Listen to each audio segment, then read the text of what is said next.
14 जनवरी 1761 की सुबह, मकर संक्रांति का दिन। इस दिन दिल्ली से तकरीबन 80 किलोमीटर दूर पानीपत में हिंदुस्तान के इतिहास में नया अध्याय जुड़ने वाला था।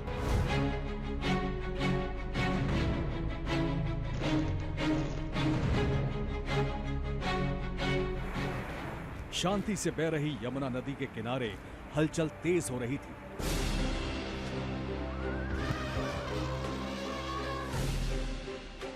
ये हलचल आहट थी इतिहास की सबसे बड़ी लड़ाई की, जो सिर्फ शान की लड़ाई नहीं थी, बल्कि इस जंग का परिणाम हिंदुस्तान की तस्वीर बदलने वाला था।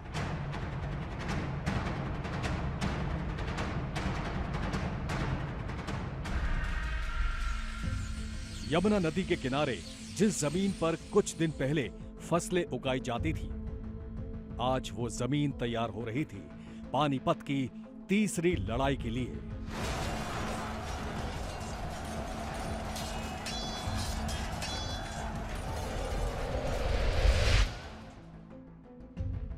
पानीपत की तीसरी लड़ाई 1761 में हुई थी और ये वो काल है जब एक तरफ मुगल साम्राज्य का पतन हो रहा है और दूसरी तरफ यूरोपीय शक्तियां जो है वो भारत में अपनी पकड़ बनाने की कोशिश कर रही हैं। माना जाता है कि 60,000 से 70,000 सैनिक, मराठा सैनिक मारे गए थे।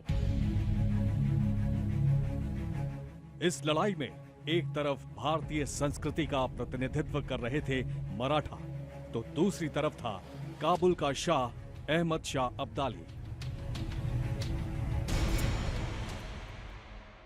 मराठा शक्ति का इधर से उदय हो रहा है, तो ये जो युद्ध है वो तो इस कारण से हुआ कि दोनों शक्तियां एक नॉर्थ इंडिया से आ रही है और एक दक्कन से आ रही है, तो दोनों में भिड़ंत वाजिब थी। लेकिन इस बार जो अहमद शाह अब्दाली आया है वो साम्राज्य स्थापित करने के नीति से आता है।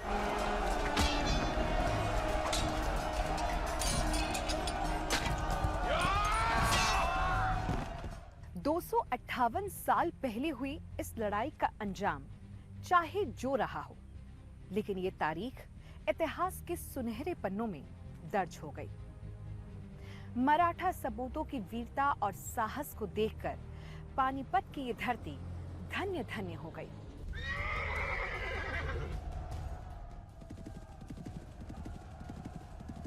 अपनी ही धरती पर मराठों की ये शहादत हर देशभक्त को परेशान कर देती है जब बात होती है उस समय के सियासी गठजोड़ की, जिसकी वजह से हिंदुस्तान के अपने ही अहमद शाह अब्दाली के साथ आ खड़े हुए। मराठा सेना अपने आप में बड़ी सेना थी, लेकिन वो सेना छोटी पड़ जाती है जब उनको दूसरे राज्यों का सहयोग मिल जाता है। लेकिन दूसरी तरफ सदाशिवराव भाऊ को राजपूत शासकों का, जाटों का, इन लोगों का सहयोग नहीं मिलता है।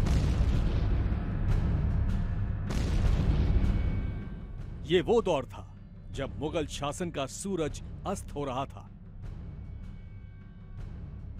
इनकी सियासत लाल किले की चार दीवारी तक सिमट चुकी थी। राजनीति के आसमान पर मराठों का सूरज चमक रहा था। मुगल बहुत कमजोर हो चुके थे, मुगलों की शक्ति बहुत कमजोर हो चुकी थी और इसीलिए मराठा जो उस समय बाजीराव थे, उन्होंने मराठा साम्राज्य का जो संगठन था उनके हाथ में था, उन्होंने दिल्ली और आगरा तक कब्जा कर लिया था। औरंगजेब के बाद कोई भी शक्तिशाली राजा मुगलों का नहीं हो पाया और धीरे धीरे जो मुगल साम्राज्य था उसका विघटन होना शुरू हो जाता है। ये है 1760 का भारत। दिल्ली में मुगल सल्तनत तो थी, लेकिन तत्कालीन राजनीति पर पकड़ बिल्कुल कमजोर हो चुकी थी। उत्तर भारत में अवध और रोहेलखंड, तो राजस्थान की राजपुताना में तमाम छोटी छोटी रियासतें थीं, जिनमें जयनगर और मेवाड़ को छोड़कर किसी का भी खास प्रभाव नहीं था। तमिलनाडु और आंध्र प्रदेश पर निजामों की पकड़ कमजोर हो चुकी थी। वहीं दूसरी ओर मराठे एक महाशक्ति के रूप में उभर रहे थे। अपने साहस, मजबूत नेतृत्व और युद्ध कला की बदौलत मराठा अपने साम्राज्य का लगातार विस्तार करते जा रहे थे। अवध, पंजाब, आज के लाहौर, पेशावर समेत सिंधु घाटी के कई क्षेत्र मराठों के कब्जे में थे। मराठों में गजब का साहस था, युद्ध कला में बेहद कुशल। इनकी बढ़ती ताकत को देखकर आसपास की रियासतें खतरा महसूस करने लगी और इनसे निपटने के लिए बाहरी ताकतों को न्योता देने पर मजबूर हो गई। साल 1759 भारतीय राजाओं के निमंत्रण पर मराठों की बढ़ती ताकत को चुनौती देने के लिए अहमद शाह अब्दाली ने छठी बार भारत के लिए कूच किया। उसकी सेना विशाल थी, जो हाथों में तलवार और भाले लिए पूरे शरीर पर लोहे के रक्षा कवच पहने तेज गति से पथरीली जमीन को पीछे ढकेलते हुए हिंदुस्तान के मैदानी क्षेत्र की ओर बढ़ी चली आ रही थी। साल 1760 में अहमद शाह अब्दाली अपने लाव लश्कर के साथ भारत पहुंचा। 1747 से लेके 67 तक 9 बार आक्रमण कर चुके हैं और इस आक्रमण के बाद वो कभी भी यहाँ रुकते नहीं थे। लेकिन इस बार जो अहमद शाह अब्दाली आया है वो साम्राज्य स्थापित करने के नीति से आता है। अहमद शाह अब्दाली एक कुशल शासक था। वो अच्छी तरह से जानता था कि दिल्ली पर काबिज मुगल कमजोर हो चुके हैं, उनको हराना मुश्किल नहीं होगा। इसलिए हिंदुस्तान की सरहद में दाखिल होते ही उसने दिल्ली की ओर कूच किया। उसको भी ये खबर हो चुकी थी कि हिंदुस्तान में, खासकर उत्तरी भारत में जो सरकार है वो बहुत कमजोर हो चुकी है और उसके पहले अहमद शाह अब्दाली दिल्ली पर आक्रमण कर चुका था। यहाँ से कोहिनूर, हीरा, पीकॉक थ्रोन ये सब लूट के चला गया था। जिस वक्त अहमद शाह अब्दाली भारत में दाखिल हुआ, उस वक्त मराठा निजामों को सत्ता से बेदखल कर दक्षिण भारत में विजय पताका लहरा रहे थे और दक्षिण भारत के विजय अभियान के नायक थे सदाशिवराव भाऊ। बेहद चतुर, फुर्तीले और शांत स्वभाव के सेना नायक सदाशिवराव भाऊ कहते हैं दक्षिण भारत में विजय अभियान के दौरान जब उन्हें उत्तर भारत में अफगानों के हमले की खबर मिली तो वे गुस्से से लाल हो गए। उस वक्त जब अफगानों ने हमला किया तब मराठों की सेना दक्षिण भारत के उदगिर में मौजूद थी। उदगीर से दिल्ली तक दूरी बेहद लंबी थी। करीब 1000 मील की दूरी इस सेना को तय करनी थी और इस बीच मराठा सेना को चंबल की घाटियों से होकर गुजरना था। उदगीर से दिल्ली का सफर आसान नहीं था। स्थानीय शासकों ने रास्ते में पड़ने वाले चंबल घाटी को पार ना करने की सलाह दी, लेकिन सदाशिव भाऊ ने किसी की नहीं सुनी। उनका कहना था कि वो इतनी दूर आराम करने नहीं आए, लड़ाई लड़ी जाएगी और अफगानों को खदेड़ा जाएगा।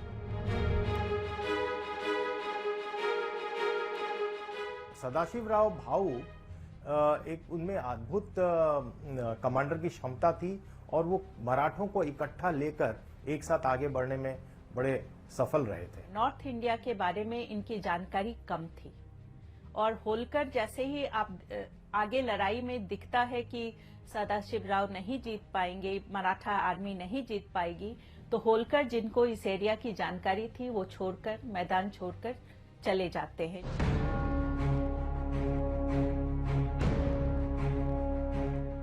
होलकर मराठों की सबसे बड़ी ताकत थी, जिसका युद्ध में दगा देना मराठा सैनिकों पर भारी पड़ा। मराठों को किस किस ने धोखा दिया हम आपको बताएंगे, लेकिन उससे पहले युद्ध के पहले की मुश्किलों के बारे में जान लीजिए।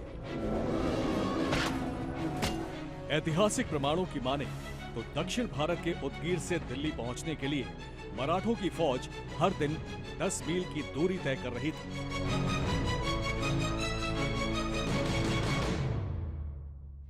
बुलंद हौसले की बदौलत मराठों की सेना सदाशिवराव भाऊ के नेतृत्व में दक्षिण भारत के उदगिरी से दिल्ली के करीब तक तो पहुंच गई, लेकिन इस यात्रा ने मराठों को बुरी तरह थका दिया। लेकिन अभी तो लड़ाई आगे और भी मुश्किल होने वाली थी।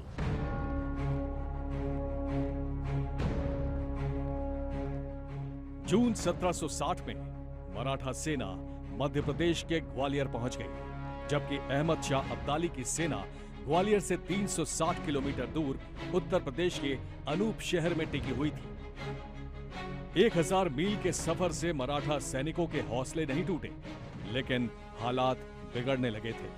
अब सदाशिवराव भाऊ के सामने सबसे बड़ी चुनौती थी स्थानीय मदद जुटाना। अहमद शाह अब्दाली अच्छी तरह से जानता था कि अगर मराठों को स्थानीय राजाओं की मदद मिल गई तो उन्हें हरा पाना मुश्किल ही नहीं बल्कि नामुमकिन हो जाएगा। अहमद शाह अब्दाली ने उत्तर भारत के सबसे मजबूत शासक सिराजुद्दौला को आदेश दिया कि वो ये सुनिश्चित करे कि मराठों के साथ कोई जुड़ ना पाए या मराठों की मदद कोई ना कर पाए, और बहुत हद तक हुआ भी ऐसा ही। लेकिन इसके ठीक बाद कुछ ऐसा मोड़ आया जिससे सियासत में बदलाव आ गया। मराठों ने दिल्ली पर आसानी से कब्जा कर लिया। जब इस बात की खबर अहमद शाह अब्दाली को लगी तो वो बुरी तरह बौखला गया।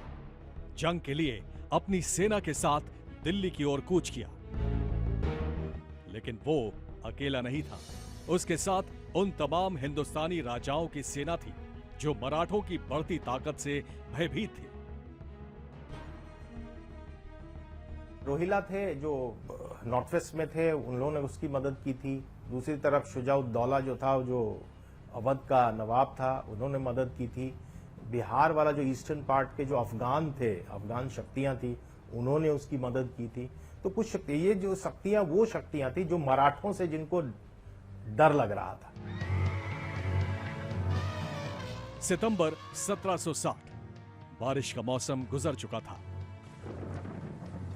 लेकिन उस साल हुई बेइंतहा बारिश की वजह से यमुना का जल स्तर उफान पर था। दोनों सेनाओं के बीच यमुना की उफनती लहरें थीं। इस दौरान यमुना के उस पार बहुत कुछ हुआ, जहां मराठा सेना थी। यमुना की उफनती लहरों को पार करके अहमद शाह अब्दाली की सेना दिल्ली तक पहुंच गई और उन इलाकों पर कब्जा कर लिया जो मराठों के कब्जे वाले थे। लेकिन अब ये लड़ाई मराठों और अफगानों के बीच आमने सामने की थी, और इन सबके बीच मराठों को इससे बड़ी लड़ाई लड़नी थी। वो लड़ाई थी भूख से लड़ाई। हथियारों की लड़ाई से पहले दिमाग की लड़ाई लड़ी जा रही थी।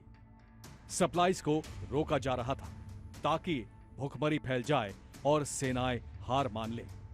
ये कोशिश दोनों तरफ से की गई, लेकिन सबसे ज्यादा नुकसान मराठों का हुआ। अहमद शाह अब्दाली फिर बैटल को डिले कर देता है, युद्ध को डिले कर देता है, और इनकी जो सप्लाई लाइन है, मराठों की जो सप्लाई लाइन है, वो कमजोर पड़ने लगती है। ये इसलिए कमजोर पड़ने लगती है क्योंकि उनको जाटों से, राजपूतों से, इन लोगों से सप्लाई नहीं मिले, क्योंकि उन लोगों को मराठों ने हरा दिया था। तो एक तरफ नॉर्थ इंडिया में और वेस्टर्न पार्ट ऑफ इंडिया में ऐसी शक्तियां जो मराठों को सहयोग नहीं दे रही हैं, लेकिन दूसरी तरफ अहमद शाह अब्दाली के पास सप्लाई लाइन की कोई कमी नहीं है। सप्लाई रोकने की लड़ाई मराठों को बहुत भारी पड़ी, क्योंकि भूख से लड़ाई लड़ते लड़ते अब एक और समस्या खड़ी हुई थी कि सैनिक कैंपों में महामारी फैल गई। महामारी से सैनिकों और जानवरों की मौत होने लगी और इससे मराठा लड़ाई बहुत प्रभावित हुई। जनवरी 1761 मराठा कैंप में फैली महामारी ने मराठों को प्रभावित जरूर किया, लेकिन उनके हौसले को नहीं तोड़ पाए। और अब वो घड़ी भी आ गई जब मराठों की वीरता का सुनहरा अध्याय लिखा जाना था। 14 जनवरी 1761 की सुबह दोनों सेनाएं आमने सामने थी।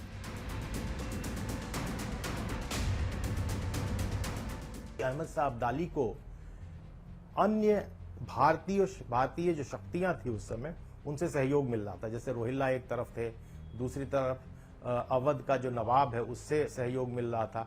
तो ये जो शक्तियां हैं उनको पता था कि मराठा जो शक्ति है उसका बल कहां है।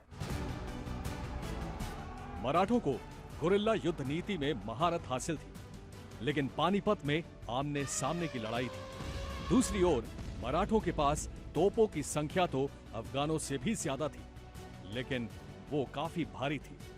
वहीं अहमद शाह अब्दाली के पास हल्की तोपें थी, जिसे एक स्थान से दूसरे स्थान तक आसानी से ले जाया जा सकता था। मराठों की फौज किसी भी मायने में अहमद शाह अब्दाली की फौज से कम नहीं थी, लेकिन मराठों ने अहमद शाह अब्दाली की रणनीति को समझने में भूल की, जिसने जीती हुई बाजी को हार में बदल दिया। भूखे शेरों की तरह मराठा फौज अफगानियों पर टूट पड़ी। अफगानी फौजों को काटती हुई मराठों की फौज आगे बढ़ रही थी। अफगानी फौज पीछे हटती जा रही थी। ऐसा लग रहा था दोपहर से पहले मराठा युद्ध जीत लेंगे, लेकिन दोपहर होते होते बाजी पलट गई। मराठा फौज को आगे बढ़ने देना दरअसल अब्दाली की एक चाल थी। मराठी फौज तोपों को संभाल रहे इब्राहिम से काफी आगे निकल गई।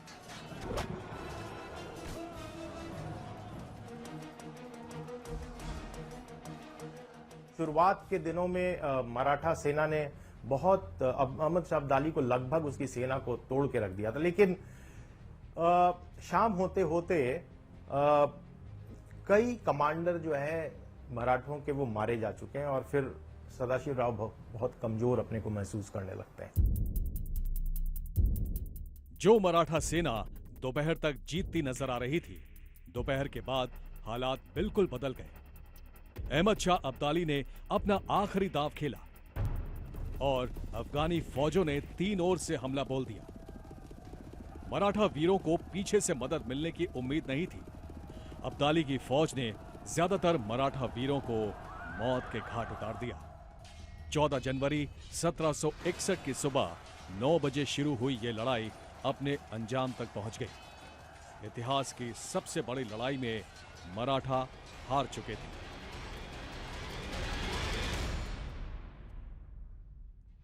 मराठों की जो हार हुई है उसका सबसे बड़ा कारण शायद यही रहा है कि उन्होंने पिच्ड बैटल लड़ा। ये लड़ाई सिर्फ आन बान शान की नहीं थी, बल्कि पहली बार इस लड़ाई में यह साबित किया जाना था कि भारत की संप्रभुता तय करने का अधिकार किसी बाहरी को नहीं, बल्कि सिर्फ भारतीयों को होगा, जिसमें मराठा हार गए। इस लड़ाई को अगर मराठा जीत गए होते तो मराठा अगर इसको जीत गए होते तो शायद ईस्ट इंडिया कंपनी हिंदुस्तान में अपनी पकड़ नहीं बना पाती। अगर ईस्ट इंडिया कंपनी नहीं आती तो हम ब्रिटिश उपनिवेशवाद के अंदर 200 वर्षों तक नहीं रहते। जाहिर है 1761 में पानीपत में मराठों की हार ने भारत की तस्वीर बदल कर रख दी।